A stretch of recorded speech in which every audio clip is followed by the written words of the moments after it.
Sinong bilyonaryo ang walang cellphone, walang computer o laptop sa bahay, mas prefer ang soft drinks over any other expensive drinks, nag-celebrate ng kasal sa isang ordinaryong restaurant lamang, at nakatira pa rin sa bahay niya since 1958? Siya ay walang iba kundi si Warren Buffett, na may net worth na 65 billion US dollars. Some of you might say, grabe naman to, OA.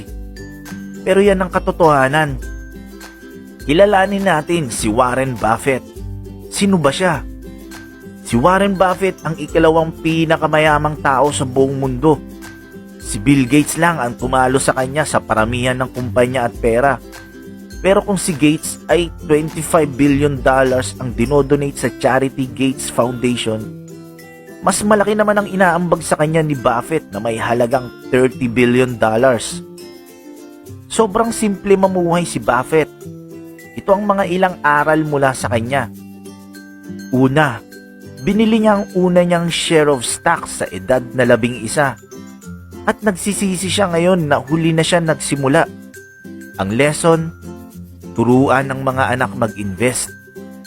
Pangalawa, bumili siya ng lupang taniman sa edad na 14 mula sa naiipon sa pagdi-deliver ng dyaryo.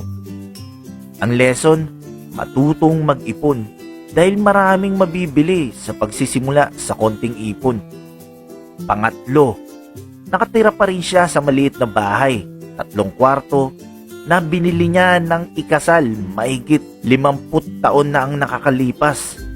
Wala itong bakod, pero aniya, lahat ng kailangan niya ay nasa bahay na yon. Ang lesson, huwag bumili ng sobra ng higit sa pangangailangan. Pang-apat, minamaneho niya ang sarili sa lahat ng lakad. Wala siyang driver o bodyguard. Ang lesson, mamuhay ng simple. Pang-lima, pag-aari niya ang pinakamalaking kumpanya ng private jet sa buong mundo.